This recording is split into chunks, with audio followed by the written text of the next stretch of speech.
Another thing would be like when we're looking at mortgages, even if your mortgage is a higher interest rate on your rental property, if all of that is deductible, it might make more sense to hold more debt on the rental property than on your primary residence, right?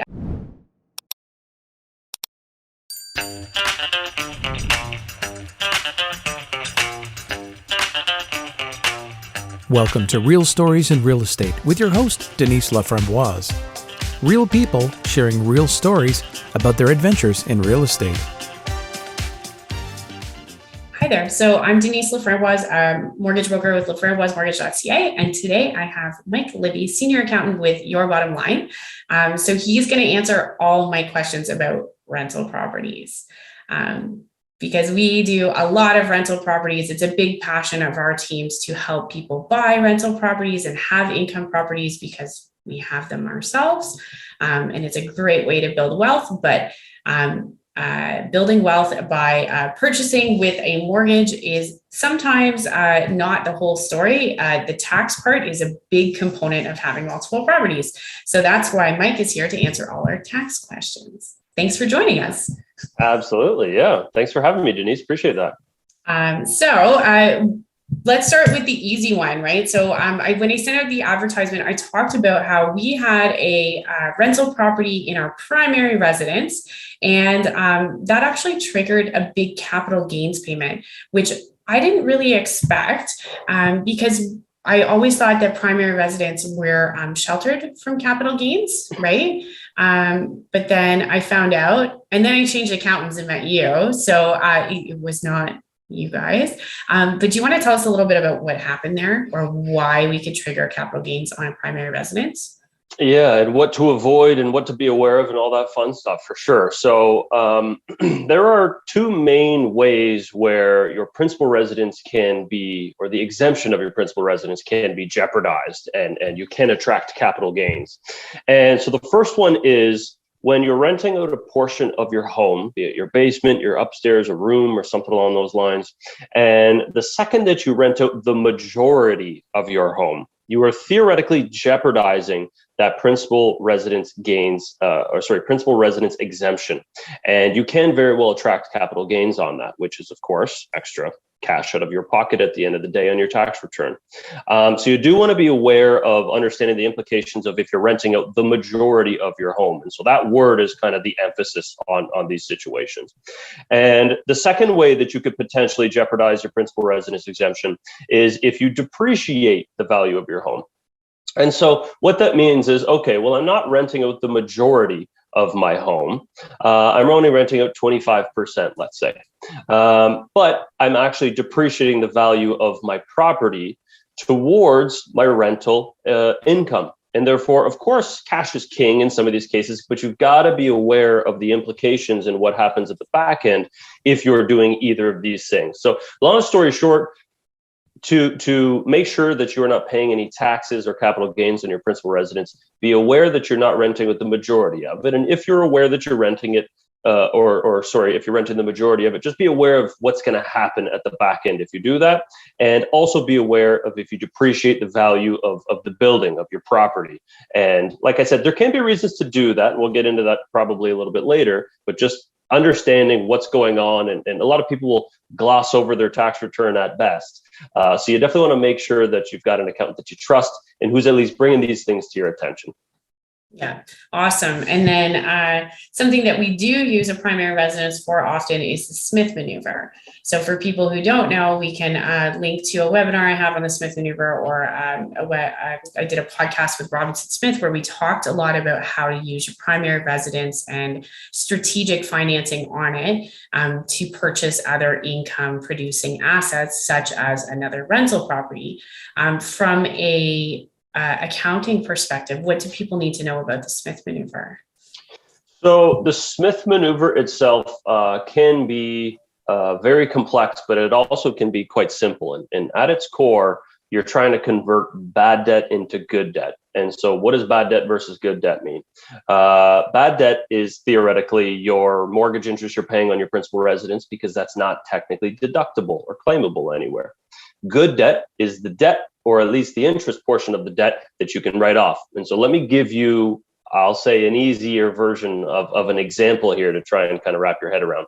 So let's just say I've got a principal residence that my mortgage is $400,000 on. The value of the property, my principal residence, is $1 million. And so Denise will tell you, but let's say we can refinance up to 80% of the value of my home, which therefore I can take out another 400 grand. So that brings me up to the 800,000 of the $1 million value of the home. So now I've got my mortgage for 400,000. I've got my refinance portion, call it a line of credit, for an extra 400,000. So let's assume that I have $200,000 invested currently into assets, stocks, etc. Obviously, you want to be aware, but the goal is to pull those investments, being very, very, very aware of the impact on your taxes that may or may not have. Take those $200,000 of stocks out, withdraw them, sell them, pay down your principal residence mortgage. So now your mortgage is only $200,000. You're now pulling $200,000 out of that new line of credit from the refinance and investing it. So what's just happened?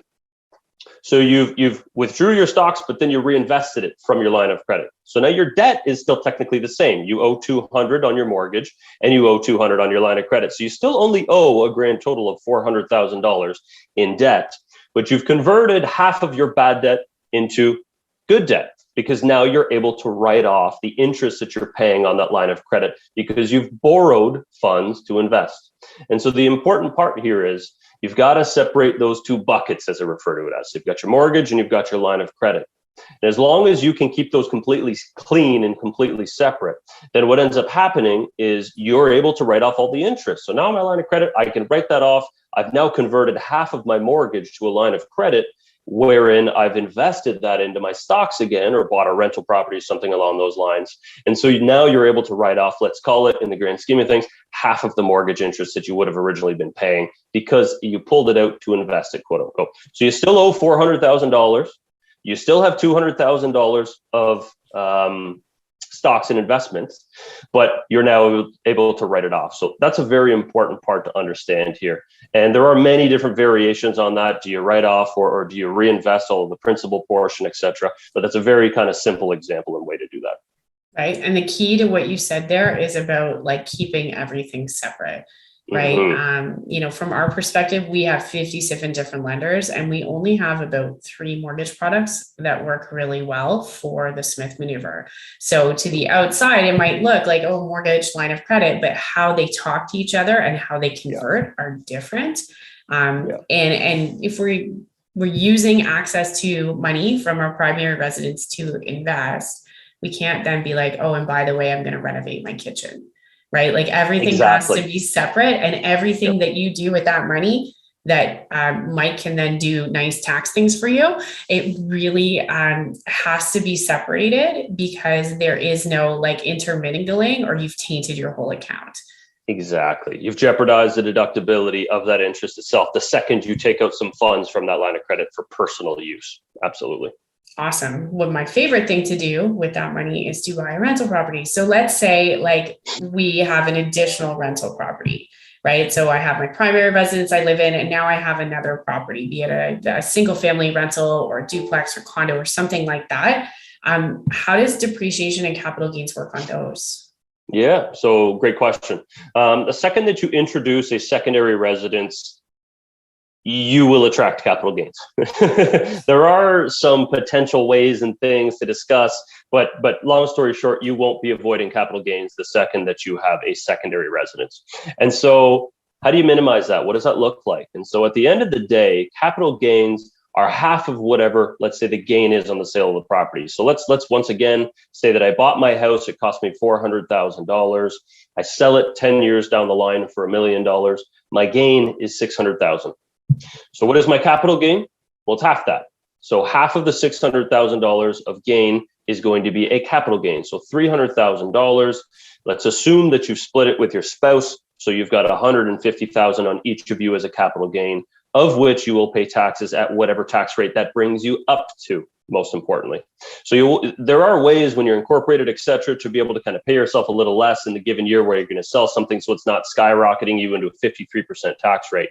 So there are we ways. Sold something when I was on mat leave. Mat leave Exactly. doesn't pay as well, right? Exactly. So, and it's based on your year's income. Spot on. Absolutely. So how do you minimize your capital gains? Well, you want to be conscious and careful about kind of repairs and maintenance and leasehold improvements, right? So my easy example I just said was I bought the house for $400,000. Well, did you do any capital improvements to it? Did you renovate the kitchen? Did you put on a new roof? Did you redo the driveway? Were there things that enhance the value of this property? And so upon disposition, when you sell it down the line, you are able to add these items to what's called your adjusted cost base. So let's say I renovated my kitchen and redid my roof and I didn't write those off in the given years. So now I can add those to the cost. So now it's got, okay, $500,000 worth of my ACB, my adjusted cost base. You're also able to write off your lawyer fees, real estate fees, and any other kind of items in that regard. So there are some things to be aware of. And obviously we have some checklists and templates to help you out with your capital gains. And again, there can be, the most important thing that Denise just mentioned there is structuring when you sell it, right? Is there a better year for you? Is there a worse year for you? How do we do this? What should we do? And on that topic, Denise had mentioned kind of depreciating your rental property. So a lot of people are aware that cash is king, right? So depending on if I'm planning on amassing an empire of rental properties, you may or may not want to depreciate the property. And so what does that mean? Well, I set it up as an asset, and now the cost base of the property is $500,000. And so you take depreciation up to 4% year over year. Now, depreciation cannot actually push your rental property into net loss territory. So it can only bring you down to zero, no gains. And so if I'm writing off 4% of the value year over year, well, you're chipping away at that cost base from 500,000, who knows, 10 years down the line, to 100,000.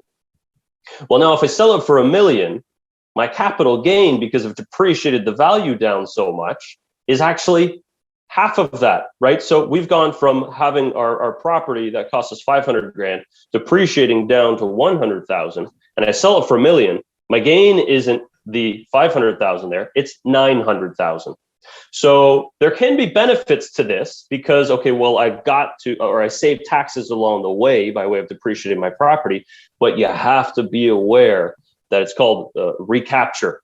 By the time that you sell it, if you didn't realize your accountant or somebody was depreciating the value of that property and your capital gain is now 450,000, so half of the 900, that's going to sting quite a bit. So you very much want to be aware of what's happening. And so a lot of our real estate clients will simply do that, understanding that, okay, well, now I'll save taxes immediately. I'll buy another rental property and so on and so forth. And that's why the cash is king kind of motivation helps. But as long as you're aware, it can be a good thing to do.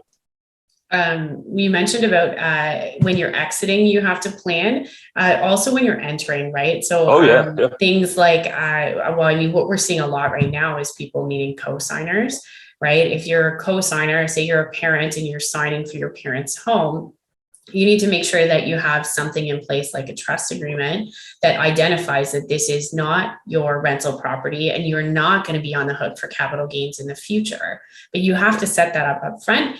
It's something we talked about recently with a property for us is potentially putting more ownership in one spouse or another. Yep. That can have some big implications for sure down the line. And one of the things you don't want to do, and we have people ask us from time to time, hey, we either have this drawn up or don't have this drawn up, but we bought it 50-50. Well, Joe made $1 million this year and Bob made 50,000. Can we just say that I own or Bob owns 90% of the property this year and change back as our income levels go up and down? No, don't do that. I mean, things happen. That is the reality from time to time. An owner changes or sells their portion, etc. So that will, of course, change the percentage that you own. But don't just flip-flop year over year or you're begging for attention from CRA. Even though it will save you taxes, is it really worth the eyes and scrutiny from CRA? So something else that we're running into a lot is people asking about buying in a hold co, right? So from our perspective, there's always going to be pros and cons of buying in a hold co. Certain lenders don't like it, or it needs to be a certain type of property, or you need a certain down payment. So there's that piece of it. But from an accounting perspective, why may somebody choose to buy in a holding company or not buy in a holding company? So you can certainly speak to which one makes more sense from a qualification standpoint, but a lot of times we're asked, hey, I heard corporate tax rates are lower, so I want to buy a rental property within a corporation. Not so fast. There is what's called active income and passive income. If you've got active income inside of a corporation, so we prepare tax returns for an easy example, that's active income, regular business activities. But if I purchase a rental property within a corporation, I'm not paying the 12.5% corporate tax rate like I would on my active income. I'm paying over 50% on whatever my profit is inside that corporation. Same goes for corporate investments, whether it's rental property, stocks, etc. You will be paying the highest corporate level. Now, there are times where it will make sense, and we often call it what's called the empire approach. And so if you're planning to amass an empire, let's say 10 rental properties or more, it may make sense to purchase them within a holdco, if you qualify, of course, because then you're less concerned about the tax savings and you're more concerned about the liability. Well, now I've got 20 doors, I've got 20 tenants, I've got a lot going on. They're all duplexes, triplexes. So I'm actually concerned about the liability, which will provide you a bit of a buffer. But the reality is you're more concerned about liability in those cases than profitability, which an active corporation will provide you the profitability aspect. Now, there's another time where it can make sense. And the reality is for a lot of people who are already incorporated with their businesses, that's where all the cash is, right? I just pay myself as a simple employee of my own corporation, 65 grand a year to max out my CPP. That covers my groceries, my costs. I'm happy. I'm treating my corporation as a pension plan. Well, what if I need to buy $1 million house and now I have $200,000 of cash inside my corporation versus in my personal pocket? Do I now need to increase my T4 to include $200,000 so that I've now got it in my pocket? Are there ways to provide yourself a loan from the corporation? There can be sometimes. There's a lot of kind of stipulations in regards to housing loans, et cetera, and it doesn't work for the overwhelming majority of people. And so that's why people will say, well, can I create a holdco kind of beside my opco there, where now I can just move that 200 grand over here and buy a rental property? And the answer is technically yes. But in the grand scheme of things, does that make sense? Or if it's a 5-year plan, maybe we just give you, let's say, an extra $25,000 a year, $50,000 a year personally. There's a million and one different ways. So can it make sense? Absolutely. Can I go on record in stating that it makes sense for everybody? Not even close. You got to talk to an accountant for sure. And what about cottages? So cottages could be treated a little differently. And what we're finding now is a lot of people doing short-term rentals, right? Like people are not ready to leave the country. We're doing Airbnb or weekly rentals, wherever the case may be. How is that treated from a tax perspective? Yeah, so it is actually very similar to just owning a rental property where you've got long-term tenants. I mean, there are obviously some obvious differences, like your income will fluctuate, your expenses will fluctuate, et cetera. And so the important part here is, well, is it an Airbnb that I utilize myself sometimes? So a cottage, easy example. I go up there 50% of the year, the other 50% I'm renting it out. So what ends up happening is we'll still need all of your general income and general expenses. So you've got your rental income, you've got your heat, hydro, home insurance, mortgage interest, property taxes, water, mileage, etc. All those general things. And so from a tax perspective, you need to give us, so your tax preparer or your accountant, all of those expenses. And then we will work backwards to prorate those expenses. So in my easy example, okay, I rented out 26 out of 52 weeks in the year. Great. Now, what ends up happening is your hydro for the year costs $1,000, your rental expense is $500. So we do that calculation directly on your tax return and we prorate it. Now, there is something to be aware of, because if you're doing something that should not be prorated, so let's just say you've paid for some sort of an expense that directly pertains to that rental portion, so Airbnb fees, those shouldn't be prorated. Those would have to be 100% deductible because that is directly related to only the rental portion of the property.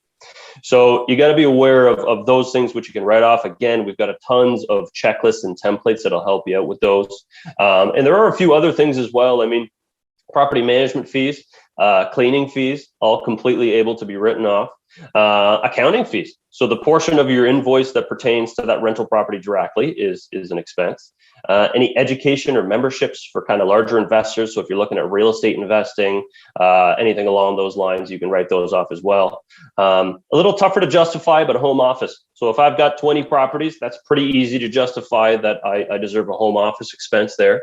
But again, speak to your accountant about the specifics there. And mileage, right? That's kind of within reason. An Airbnb, questionable because you might be driving up for personal purposes. But if you've got a rental that is rented out all the time, there can be ways you can write off mileage. And if you're Airbnb-ing it and it's making $50,000, $60,000, $70,000 a year, HST comes into impact, right? Like, well, it's actually funny. I was talking about this with a colleague today. As of July 1st, 2022, everybody through Airbnb has to be registered for HST.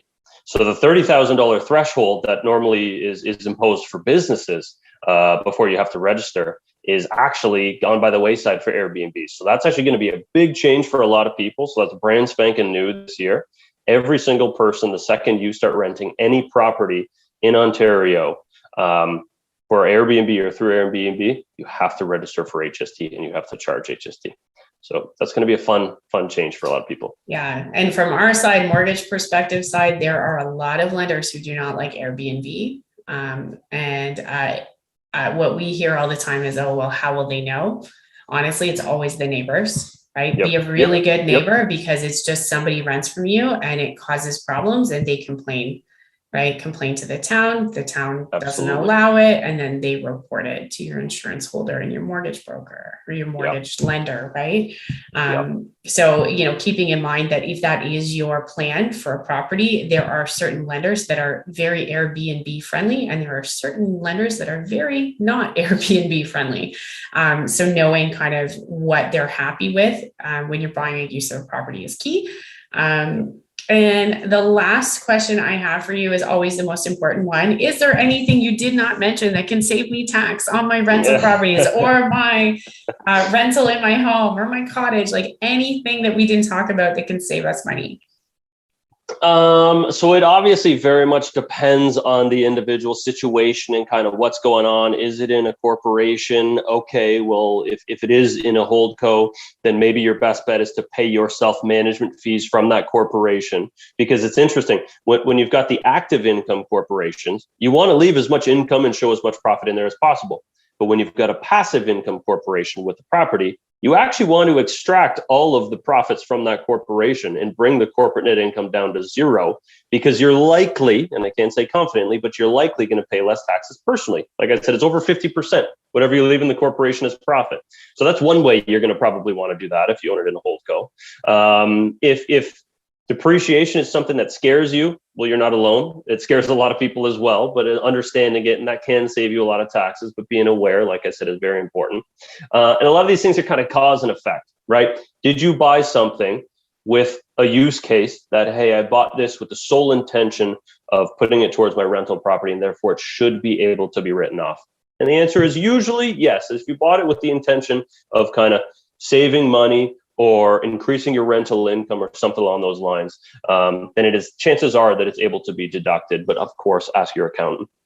And on top of that, you just really want to be aware, right? And one of the things is repairs and leasehold improvements. So we're very often asked or told by people, hey, I spent $50,000 on a renovation for my kitchen at my rental property. I'm going to get a major refund this year, right? Not so much, because the stipulation by CRA determines, okay, well, I can write off immediate general repairs and maintenance. That's not maintenance. That is a improvement to the property, and therefore it will increase your adjusted cost base down the line upon disposition. So an easy example we always use is if a shingle fell off of your roof. Did you repair it? Okay, you can write that off immediately. But if you got your entire roof replaced, unfortunately, it's not going to provide you any benefit right now, but down the line when you sell it, you can add that to your adjusted cost base to reduce your capital gains.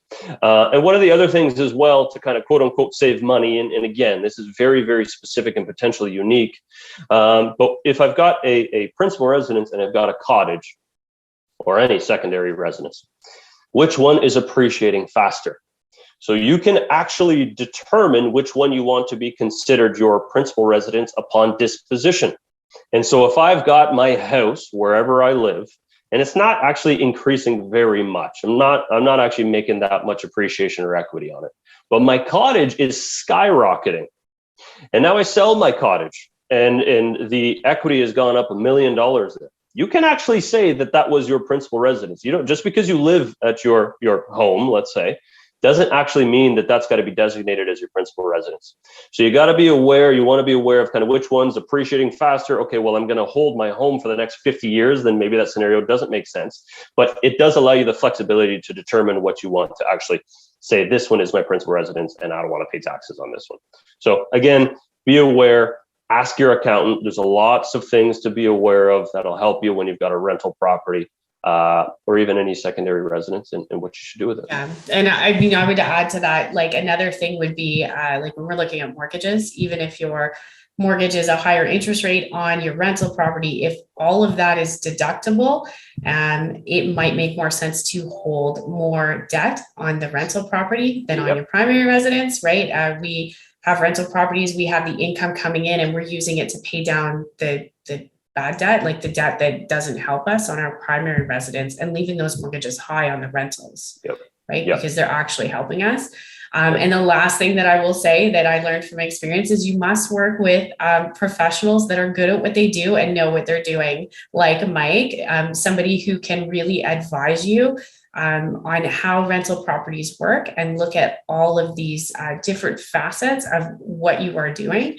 Because if you do work with somebody who is not well versed in rental properties and they do make, this minor mistake that happened on my taxes, you might trigger a huge capital gains bill that you did not anticipate. So please work with professionals, like work with people who understand what they're doing. The same accountant to do a simple tax return may not be the person to work with when you have multiple properties or corporations or holding companies or become a little more complicated.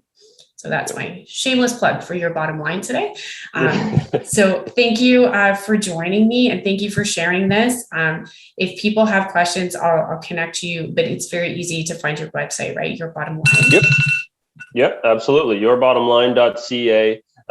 You could even shoot us an email, support@yourbottomline.ca, whatever works, but absolutely happy to help. And I mean, the reality is a lot of people who have simple personal tax returns are doing it themselves. And if you're comfortable and confident, by all means have at it. But a lot of people, when they purchase a rental property, they realize, okay, we have a saying where we say, you don't know what you don't know, right? So you have no idea what you might be missing. You might be doing it perfectly, but the peace of mind is where you get from a lot of people and a lot of accountants out there who will just do it for you, make sure it's handled correctly. And you want somebody that you trust and kind of does this stuff all day long, right? So absolutely happy to help. Awesome. Okay, well, thank you so much for joining me. And if people have questions, please reach out to the Your Bottom Line team. If you have mortgage questions, as always, you can find us at leframboisemortgage.ca or you can email us experts@leframboisemortgage.ca.